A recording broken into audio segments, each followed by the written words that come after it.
Bonjour et bienvenue à cette émission Info.tvc, l'édition du vendredi 28 mai. Nous commençons tout de suite avec le total des cas confirmés pour la COVID-19 au Québec. 369 318, ce qui représente 419 personnes de plus quand même. Total de personnes rétablies, 353 442. Total des hospitalisations, 385, ce qui est moins 9 personnes. Total des décès, 11 118, donc plus 3. Évidemment, nos sympathies à toutes les personnes affectées.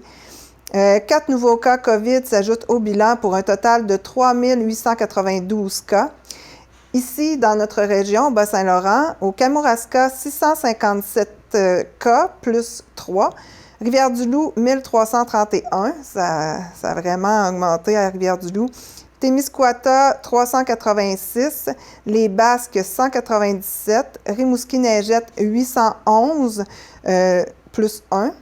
L'Amitis, 178. La Matapédia, 80. Donc ici, ça ne bouge pas trop. Indéterminé 1, donc un cas qui a été testé mais qui n'était pas encore déterminé, pour un total de 892 cas. 3 717 cas rétablis, 129 cas actifs, 46 plus 1 décès. 10 hospitalisations en lien avec la COVID à Rimouski, dont 5 aux soins intensifs. Le milieu de vie ou de soins en éclosion. Manoir héritage de 3 pistoles, 38 résidents et 11 travailleurs. Ça reste stable. Résidence Havre-la-Fontaine de Rivière-du-Loup, 6 résidents et 1 travailleur, ce qui est stable aussi. Pour la vaccination, 104 204 doses administrées s'ajoutent, soit 101 094 doses dans les dernières 24 heures. Et 3 110 doses avant le 27 mai, pour un total de 5 306 336. 5 887 119 doses reçues au total. Hier, 9 700 Moderna, et ça, c'était imprévu, ont été reçus. De plus, 5 plateaux de Pfizer de la semaine du 31 mai ont été reçus du gouvernement fédéral en échange de l'équivalent en Moderna pour la semaine du 17 mai. Les doses sont rendues en région. Pour notre région, le couvre-feu a été levé depuis hier à minuit. On peut dire hier ou aujourd'hui, bon. Donc, les oiseaux de nuit vont pouvoir être enfin en liberté. La COVID-19 n'a pas été facile à gérer pour personne, mais encore plus pour les entrepreneurs. Vraiment, là, c'était des hauts et des bas. On n'ouvre pas. Donc, la Chambre de commerce de la Matapédia tenait à souligner leurs efforts exceptionnels et en récompensant 7 parmi leurs membres qui s'en ont sortis brillamment. Donc, des membres brillants. Mais d'abord, voici un point de presse concernant le déconfinement des activités sportives pour cet été et un autre à propos de la vaccination. Dans un premier temps, je pense que c'est important de dire à quel point c'est encourageant de voir que grâce aux efforts de la population, grâce à la vaccination, on s'en va tranquillement vers la reprise de nos activités préférées, puis vers aussi le fait qu'on va pouvoir retrouver nos proches. Alors, j'en profite pour saluer la créativité, pour saluer la résilience, la patience aussi de tous nos partenaires en sport et en loisirs. Et aujourd'hui, je ne pourrais pas faire cette annonce si ce n'était pas de votre précieuse collaboration que vous démontrez toujours et particulièrement depuis la dernière année. Alors, je sais que c'était très attendu, alors je suis devant vous pour vous présenter notre plan de reprise des activités sportives et récréatives pour l'été. Tout ce qui suit pourra se faire si et seulement si la situation épidémiologique continue de s'améliorer. Et ça, je pense qu'il faut toujours le mentionner, il ne faut pas baisser la garde. C'est très important pour la suite des choses. Donc, les directives que je partage aujourd'hui ont été, comme toujours, élaborées avec la Direction générale de la santé publique. Encore une fois, merci, Dr. Lidvac, de votre présence aujourd'hui. On se rappellera que le premier ministre a mentionné que vers la mi-juin, la plupart des régions, en fait plusieurs régions, pourront passer au palier jaune. Alors ça, c'est un élément très important dans l'annonce aujourd'hui. De sorte que dans les régions qui passeront en jaune, les sports et les activités de loisirs supervisés seront permis à l'extérieur en groupe de 25 personnes à compter du 11 juin. Les contacts brefs, comme ceux au soccer, au baseball ou au volleyball notamment, seront permis. En somme, dès le 11 juin, dans la majorité des régions, les activités les plus populaires, comme je le mentionnais, le baseball, le soccer, pourront reprendre selon les protocoles des fédérations. À la mi-juin, à la fin juin, le premier ministre aussi le mentionnait, la majorité des régions devraient passer au palier vert. Donc, en zone verte, il sera possible d'organiser des compétitions et des tournois. Il sera aussi permis d'accueillir des spectateurs, conformément évidemment aux mesures concernant les rassemblements extérieurs dans un public. Les activités pourront se dérouler en groupe de 50 personnes. À l'intérieur, il sera aussi possible de pratiquer des sports et des activités de loisirs supervisés en groupe de 25 personnes maximum avec des contacts brefs. On parle encore une fois des zones vertes. Le 25 personnes ne comptabilise que les personnes sur le terrain en train de jouer. Des événements extérieurs de plus grande envergure pourront aussi se tenir partout au Québec à partir du 25 juin. Les organisateurs de ces événements doivent se référer aux directives concernant les festivals et les événements. J'avais promis aux sports de combat de ne pas les oublier, alors je leur annonce qu'ils pourront reprendre à l'intérieur en zone verte. Encore une fois, là, si tout le processus se déroule comme prévu, à la fin juin, là, il pourra y avoir une reprise du sport de combat. Mais évidemment, ils peuvent faire l'entraînement, là, mais un combat proprement dit pourra se faire en zone verte. Il ne faut pas oublier, par contre, que ce ne sont pas nécessairement et automatiquement toutes les régions qui passeront au jaune. Mais par contre, dans certaines régions qui demeureront au rouge ou orange, on aura quand même la possibilité de participer à des sports et des activités de loisirs.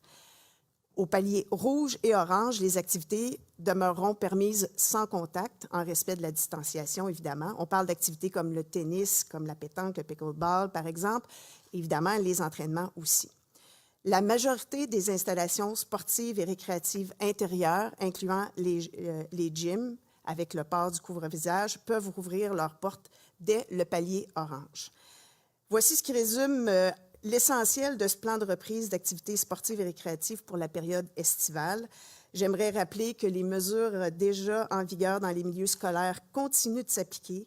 Après le retour en arrière difficile des dernières semaines, il nous est enfin permis d'espérer profiter de l'été en étant actifs et en pratiquant les loisirs qui nous ont cruellement manqué dans la dernière année. Je m'en réjouis évidemment avec tous les sportifs et toutes les familles du Québec. Notre patience, nos efforts collectifs ont porté leurs fruits et je remercie encore une fois tout le monde de la patience, justement, de la résilience qu'ils ont démontrée au cours de l'année. Il nous reste encore quelques petites semaines d'ajustement et de patience, mais bref, on est près du but. On s'en vient vraiment vers une certaine normalité. Alors, on continue de respecter les règles, on continue de serrer les coudes. Et évidemment, mais je souhaite un bel été à tous et à toutes et merci de votre présence. Bonjour, bien, merci d'être là. On va débuter avec quelques chiffres concernant la couverture vaccinale de notre population. Par la suite, je vais vous donner quelques informations concernant la vaccination de nos élèves en scolaire, donc nos 12-17 ans. Concernant la couverture vaccinale de notre population, nous avons franchi le 59,6 % de notre population vaccinée au Bas-Saint-Laurent et au niveau du Québec, la couverture s'élève à 58,1 %. Depuis le début de nos activités, nous avons administré plus de 128 910 vaccins, donc depuis décembre, et nous avons administré 10 053 doses d'eau. La contribution de nos collaborateurs pharmaciens, donc nos pharmacies communautaires, en ce qui les concerne, ont administré depuis le début de leurs activités 8 806 vaccins. Notre couverture populationnelle en termes de groupe d'âge est quand même très, très intéressante. Nos 70 ans et plus ont maintenant une couverture de vaccination de plus de 93 de notre population. Nos 60-64 ans, on est à 81 et on a atteint vraiment notre cible du 75 pour nos 35 ans et plus, ce qui est une très, très bonne nouvelle, une très belle réponse à la vaccination provenant de la population. Si on se projette début juin, donc en date de la première semaine de juin, si on prend notre couverture vaccinale actuelle, incluant les rendez-vous qui sont déjà bouclés dans le Clic Santé par la population, nous allons avoir dépassé la cible du 75 Donc, à la fin de la première semaine de juin, nous allons avoir 80,5 de notre population vaccinée avec la dose 1. Nous avons aussi fait dans les derniers jours la vaccination de nos clients qui demeurent en résidence privée, donc dans nos RPA. C'est plus de 6 791 personnes qui auront été vaccinées. Nos activités vont se terminer là, pour cette partie-là le 1er juin. En ce qui a trait à la vaccination de nos jeunes 12-17 ans, il y a 2 options qui s'offrent aux parents et aux jeunes. Donc, la première option est de prendre un rendez-vous dans le Clic Santé populationnel pour pouvoir se déplacer en clinique de vaccination, soit le soir ou la fin de semaine. Et il nous reste quand même quelques plages encore de disponibles dans certaines MRC. Et on travaille en étroite collaboration avec les centres de services scolaires, les écoles privées, afin de prévoir la vaccination lors des journées scolaires. Donc, pour la semaine du 7 et du 14 juin, nous travaillons en étroite collaboration afin de planifier la vaccination de plus de 31 écoles secondaires au Bas-Saint-Laurent et 111 écoles primaires. Il va y avoir 2 modèles de vaccination. Il va y avoir un modèle qui va avoir lieu dans l'école, pour certaines écoles, et un autre modèle où nos jeunes vont devoir se déplacer en autobus scolaire vers nos sites de vaccination de masse. Toute notre planification en termes de journée de vaccination est à finaliser d'ici les prochains jours avec nos collaborateurs des écoles et des centres scolaires et des écoles privées. Ça va quand même très, très bien. En ce qui a trait à l'annonce du ministre qui a été faite hier pour ce qui est du vaccin AstraZeneca, donc tout ce qui est à la mise en place de 100 rendez-vous. Je souhaite juste vous informer que pour la clientèle ayant reçu du AstraZeneca pour la semaine du 8 mars, la majorité de cette clientèle-là était des gens qui étaient en notion de confinement, donc notre clientèle du SAD, du soutien à domicile. Actuellement, on est à contacter ces citoyens-là pour leur proposer la vaccination toujours toujours à domicile, à savoir s'ils souhaitent avoir en dose 2 le vaccin AstraZeneca. Et pour cette même semaine-là, donc pour la même semaine du 8 mars, nous avions plus de 370 citoyens qui s'étaient déplacés dans 2 centres de vaccination pour recevoir le vaccin AstraZeneca. Donc, nous, on a décidé de ne pas faire une clinique de 100 rendez-vous, mais bien appeler ces 370 clients-là pour leur offrir la dose 2 du vaccin AstraZeneca. Et dans l'éventualité que le citoyen refuse de recevoir la dose 2 du vaccin, nous, on va les recontacter pour leur proposer une autre molécule dans les prochaines semaines, donc en respectant le 12 semaines post-première dose d'AstraZeneca. Donc, ces activités-là sont en cours. Pour la clientèle ayant reçu toujours ce vaccin, donc AstraZeneca, dans la semaine du 9 avril, nous avons prévu des cliniques de 100 rendez-vous. Donc, c'était vraiment la vaccination dans les cliniques de vaccination populationnelle. Nous allons le faire en phase. Donc, la première phase aura lieu là, pour certaines cliniques le 14 juin et pour d'autres MRC le 15 juin. Donc, ça aussi, c'est en cours. Et dès qu'on va recevoir vraiment nos doses d'AstraZeneca là, dans les prochaines semaines, on n'en a reçu que 2800 dernièrement. Donc, quand on va recevoir d'autres, à ce moment-là, on va ouvrir de nouvelles plages horaires de 100 rendez-vous pour permettre là, aux citoyens qui souhaitent avoir une deuxième dose là, de pouvoir se présenter dans nos cliniques.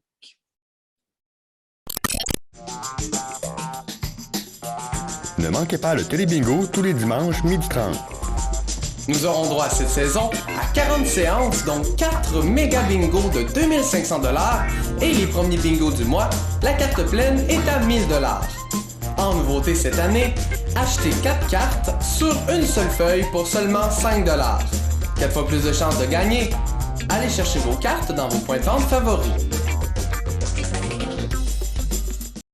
Pour nous joindre, composez le 418-629-4503 ou écrivez-nous à journaliste@tvcmatapedia.com. Restez à l'affût de toutes nos activités en nous suivant sur Facebook. Vous pouvez également regarder nos émissions en vous abonnant à notre chaîne YouTube.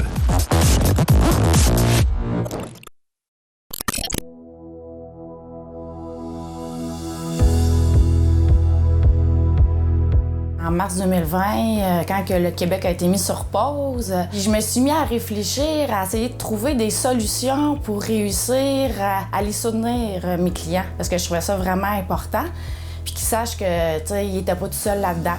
J'ai commencé par créer un bandeau Facebook pour « J'achète local, je soutiens la Matapédia ». Après ça, j'ai créé un autre logo « J'achète Matapédia ». Parce qu'on le sait très bien, aujourd'hui, avec Internet, ça prend 2 secondes, puis on peut se procurer n'importe quoi facilement. Mais si on achète sur Internet, sur Amazon, tout ça, bien c'est sûr que nos petites entreprises, ils ne survivront pas.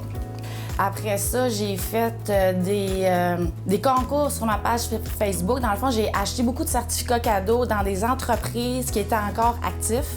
Puis je les faisais tirer aux gens. Après ça, j'ai créé une station de désinfection aussi, que chaque client qui se procurait pouvait mettre leur logo, pouvait insérer un message aussi. Dans le fond, moi, mon objectif, c'était vraiment d'aider puis de savoir, de donner la chance à mes clients de pouvoir passer à travers, surtout de savoir que je les soutenais puis qu'ensemble, bien, on pouvait avancer.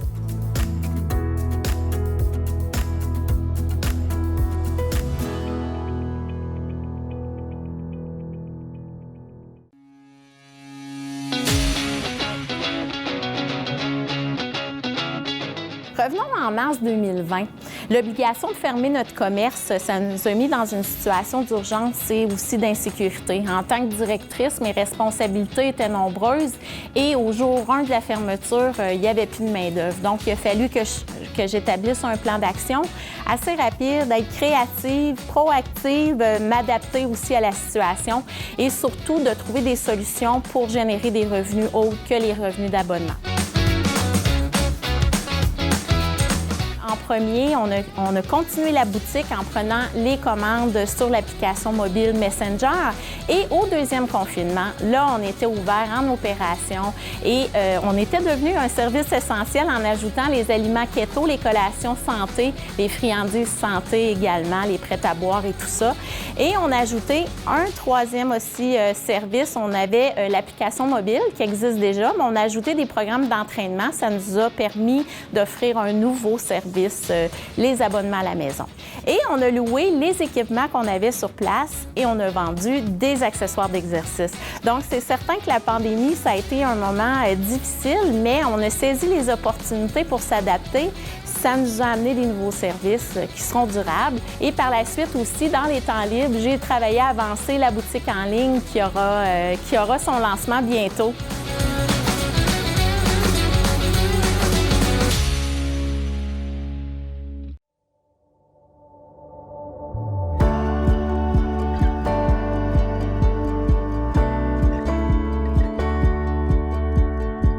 Chez nous, qu'est-ce qu'on fait? On fait la production de champignons pleurotes, entre autres.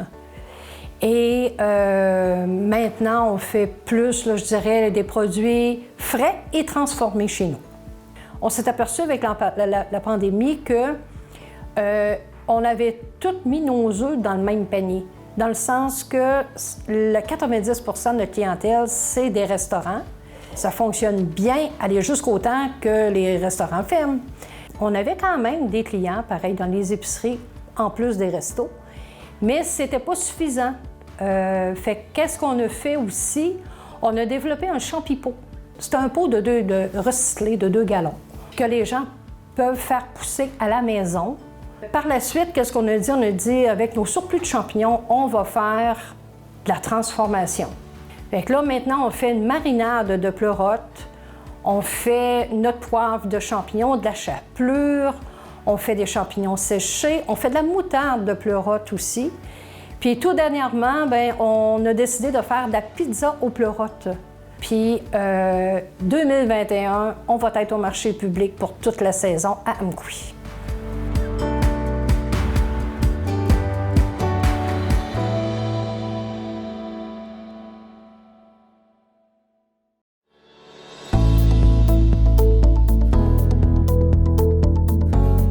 Lorsqu'on a eu les nouvelles de la fermeture, quand la pandémie est arrivée sur le Québec en entier au mois de mars, donc on a dû faire face à plusieurs annulations, évidemment, mais on a quand même eu 2 mois pour se revirer de bord, tout simplement, pour réfléchir aussi de la façon qu'on allait recommencer le tout. Donc, on avait reçu les recommandations de la santé publique, on avait reçu les recommandations au niveau des salles de spectacle. Donc, comme on veut toujours offrir une expérience à nos clients, à nos détenteurs de billets, on s'est dit qu'on allait les recevoir comme des VIP. Tout d'abord, vous êtes accueillis directement à l'entrée d'eux par nos porte-parole, Mathis et Alexis Saint-Laurent, qui s'informent de votre état de santé. Un coup, ce premier test passé, on vous accueille à une table où on va faire changer votre masque avec un masque de procédure. Ensuite, il y a le lavage des mains. Et partout sur le plancher, à la grandeur de la polyvalente Armand-Saint-Onge, on a des pastilles où c'est identifié, vous êtes la vedette ce soir. C'est une étoile dans un cercle, donc qui vous invite à rester à 2 mètres de distance, évidemment. On a engagé énormément d'artistes pour notre programmation et on s'est donné comme mandat aussi de les recevoir comme si de rien n'était, malgré qu'ils avaient quand même plusieurs consignes à respecter parce qu'on sait qu'on accueillait plusieurs artistes aussi en zone rouge. Donc, la façon qu'on a fonctionné, c'est qu'on a adapté notre accueil et le retour des artistes est fantastique à ce niveau-là et des productions aussi. Donc, tous ces petits gestes-là ont fait en sorte que tout le monde en est ressorti gagnant et tout le monde a pu oublier durant quelques instants la pandémie qui nous affecte présentement.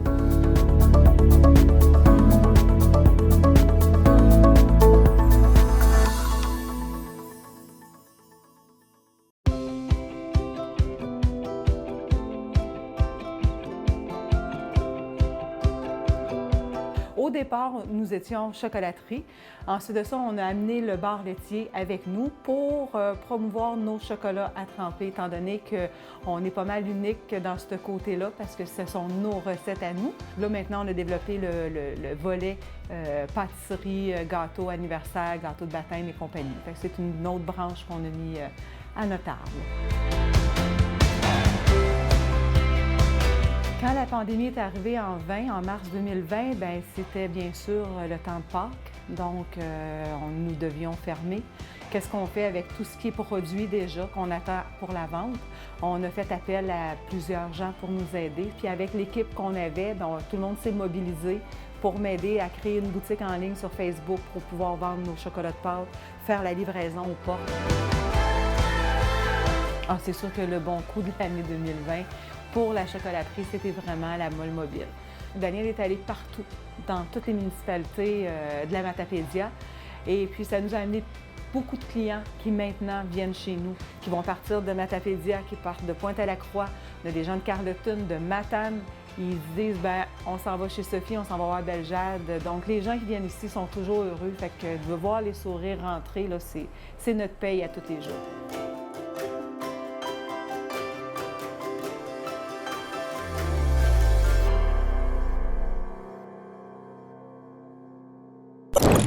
Donc, voici ce qui avait en lien avec la vaccination chez les jeunes. Maintenant, une bonne nouvelle pour les jeunes de la Jeunatech. La Jeunatech organise une collecte de contenants, canettes et bouteilles consignées le 5 juin prochain de 13h30 à 17h. Exceptionnellement, la Maison des jeunes demeurera ouverte pour la période estivale. Ça, c'est une première, là, on n'a jamais vu ça. Et donc, les fonds amassés permettront notamment d'offrir des activités sorties aux jeunes de 11 à 17 ans de la Matapédia. L'événement se tiendra dans la cour arrière de la Jeunatech, au 24 rue Maisonneuve, Amqui. Les gens sont invités à venir déposer leurs contenants dans le respect des mesures sanitaires, évidemment, on n'oublie pas ça. Et donc, sans contact. La Jeunatech d'Amqui est un organisme à but non lucratif qui a pour mission de tenir un lieu de rencontre animé où les jeunes de 11 à 17 ans, au contact d'adultes significatifs, on s'entend que c'est pas n'importe qui, pourront devenir des citoyens et citoyennes critiques et responsables. La Maison des jeunes est ouverte du mardi au samedi et ils invitent à consulter évidemment leur page Facebook pour tous les détails. Autre nouvelle, ça, on s'en attendait éventuellement parce que le pont de Routierville, eh bien, le pont couvert, il commençait vraiment à être en détérioration. Donc, maintenant, il est fermé. Le ministère des Transports informe les usagers de la route qu'il procède à la fermeture immédiate du pont couvert qui relie la route 132 au chemin du rang A à Routierville pour une période indéterminée. La fermeture est requise à la suite d'une inspection ayant relevé des dommages à la structure. Le ministère procède actuellement à l'évaluation des bris afin de planifier les travaux à réaliser. Donc, probablement qu'on pourra rouler dessus encore à nouveau. Pendant la fermeture du pont, les résidents du secteur devront emprunter un chemin de détour à partir de Sainte-Florence. Ils devront prendre la rue du Pont, tourner à gauche sur la rue Beau-Rivage-Sud, continuer sur la route Charret, tourner à gauche sur le chemin du premier et deuxième rang de Matalique et tourner à gauche encore sur le chemin du rang A. Le ministère est conscient de l'impact de cette fermeture et remercie les usagers de la route de leur compréhension. Afin de connaître les entraves en cours, consultez Québec 511, un outil pratique pour planifier adéquatement vos déplacements. Et depuis la nuit des temps, le bingo a toujours terminé la diffusion à la fête des mères, mais maintenant, ça se poursuit. Et ça va se poursuivre jusqu'au 20 juin. Donc, c'est une bonne nouvelle pour tous les amateurs qui vont pouvoir continuer de pouvoir jouer le dimanche à 12h30. Et maintenant, nous vous proposons un magicien matapédien, un magicien des couleurs, qui est Monsieur Gignac. Et tout de suite après, nous rencontrons notre directrice qui nous dévoile le reste de la programmation pour cet été.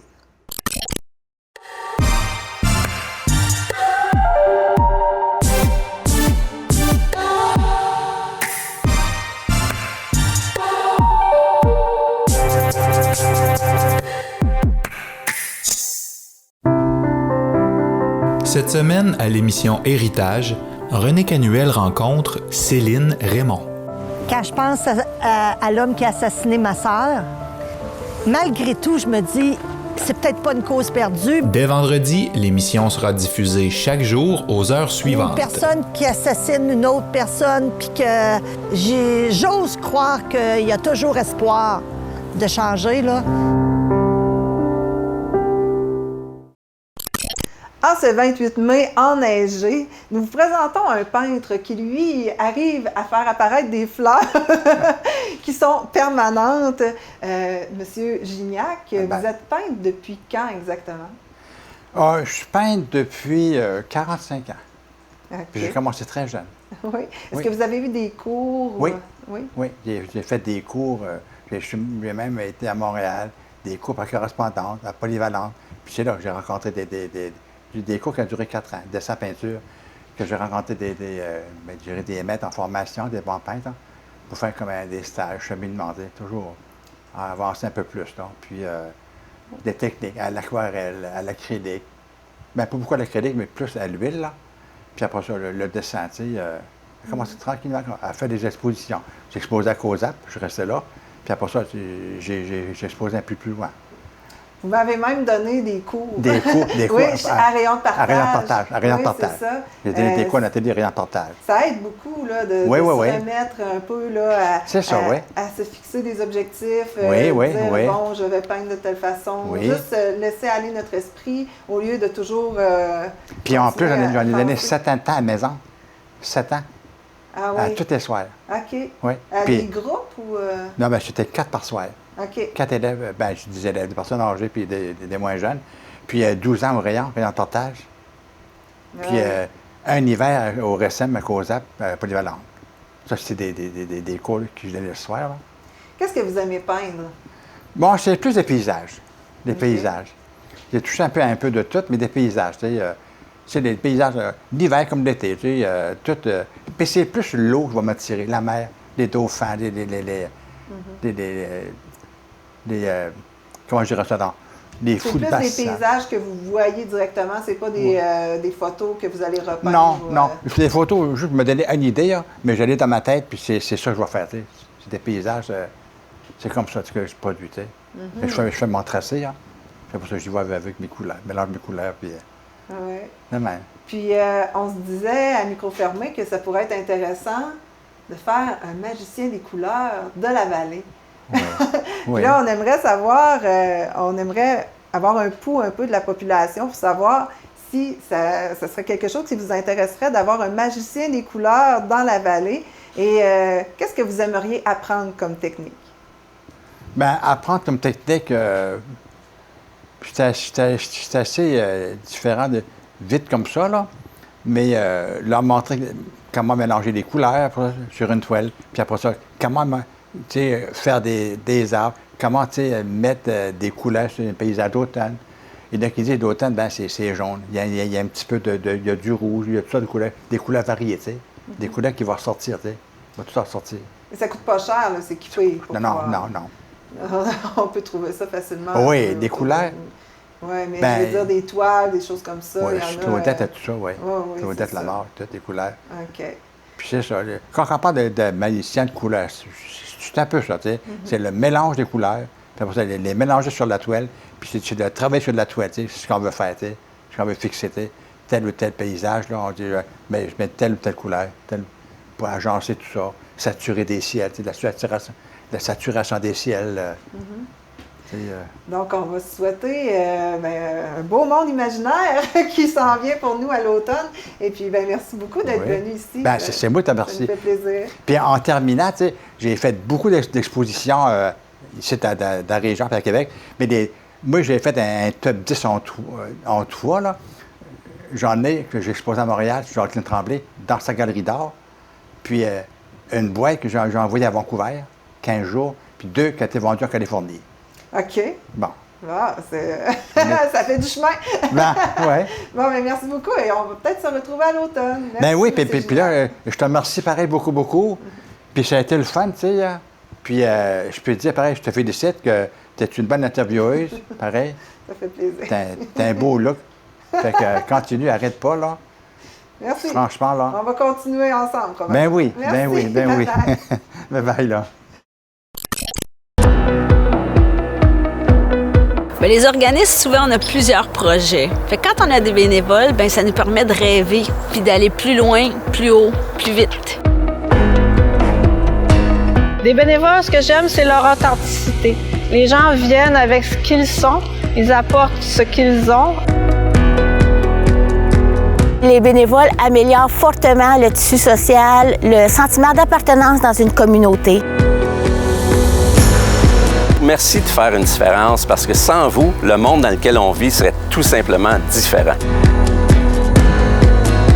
Nous vous remercions pour votre disponibilité, votre écoute et votre grand cœur. On n'existerait pas sans eux. C'est le fun de les voir rire, c'est le fun de les voir de s'impliquer. Chaque geste posé vient en aide au suivant. Le bénévolat, c'est non seulement nécessaire, ça fait du bien à tout le monde. Informatique Bar-Est est responsable de l'entretien du matériel informatique de votre TVC. Informatique Bar-Est, vente et réparation d'ordinateurs, services commerciaux et résidentiels. 418-629-INFO. Nous rencontrons maintenant Émilie Boulay-Chouinard, notre directrice. Allô! Salut! On se voit régulièrement. Oui. Mais je ne suis pas au courant de tout parce que ça...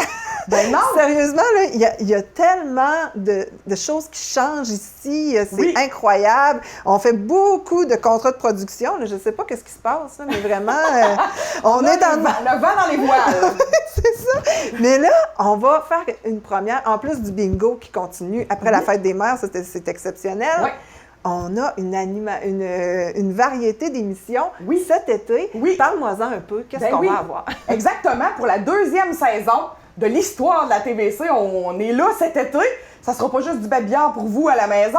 Donc, on va avoir entre autres TVC l'été qui revient avec 2 jeunes étudiants, dont un que vous connaissez, Christo, qui revient cet été, et une nouvelle venue qui s'appelle Raphaël Vaillancourt, qui vient de Saint-Léon-le-Grand, puis qui revient faire son été ici, qui étudie en arts et technologies des médias à Jonquière, et qui sera notre animatrice de TVC l'été, tout l'été avec nous. Ça, c'est cool. Ça va être une émission un peu à l'image de l'été passé, donc des actualités matapédiennes, puis on leur laisse vraiment s'amuser, les jeunes. Ils vont prendre le contrôle de l'émission, fait qu'une émission d'été très bubbly, un peu à la sucrée-salée, là. On va rire probablement beaucoup. Ah ouais, on se la souhaite. Ben oui, certain. Sinon, les conseils de ville d'Amqui, ça continue cet été. Ensuite, on va vous repasser des archives des 40 dernières années qu'on a fait en début de saison cette année. On vous a repassé ça cet été. On vous repasse aussi en reprise 2 saisons d'héritage. Donc, si vous les avez manqués... La dernière cette semaine, c'est avec Céline Raymond, là. Oui, c'est vraiment bon. Partie 3 de Céline Raymond. Un dernier invité qui commence la semaine prochaine, Monsieur Antoine Paquette de Sainte-Florence, ça promet aussi comme émission. Puis, on a aussi des émissions que d'autres télévisions à travers le Québec nous ont offertes, dont une émission sur le vin, la dégustation des vins qui s'appelle le plaisir du vin. OK.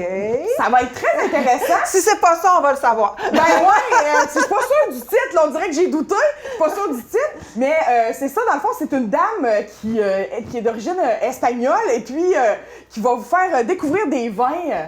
C'est une belle émission d'été aussi. Ça fait comme voyager en même temps. On la regarde puis on a le goût de s'évader. Là. Ben juste son accent, c'est pas l'exotique. On est déjà ailleurs complètement. Fait qu'on va avoir ça aussi en ondes cet été. Puis plein d'autres surprises qu'on vous prépare. Vous allez sûrement nous voir aussi sur le terrain. On déconfine, hein? Fait qu'il va se passer des affaires. Fait qu'on vous devriez voir les équipes là, de la TVC un peu partout à travers la Matapédia. Et là, je t'offre un beau cadeau, Émilie. Oui! Je te permets de faire le close. La finale! C'est notre dernière émission de la saison. On a eu toute une année, hein? Une année COVID qui s'en est passé des affaires. Ben, merci beaucoup d'avoir été avec nous à la maison. Merci, Nathalie, d'avoir pris la balle au bord pour le reste de la saison. T'es pas mal bien. Restez avec nous tout l'été. On a du beau contenu pour vous et on va être de retour en septembre, plus en forme que jamais. Oh yeah! Oh yes! Merci beaucoup. Merci de votre fidélité. Ça nous a fait très plaisir d'être dans vos écrans semaine après semaine. On continue d'être là cet été. Là, on prend une petite pause. Vous allez avoir un petit break. Mais non, il y a encore du contenu à la TVC. Il n'y aura plus des infos.tvc, mais il va continuer. Sur YouTube aussi, et sur Facebook, évidemment. On est toujours là pour vous alimenter. Et si vous avez des questions, posez-nous-les. On est là pour répondre à tout ce que vous avez comme question en tête. Ben oui, bonne fin de printemps. Ma foi, siège. En tout cas, on espère qu'il va faire chaud dans les prochains temps. Abriez bien vos tomates à la maison. S'il y en a qui ont des tomates, C'est ça. Et on se retrouve très bientôt.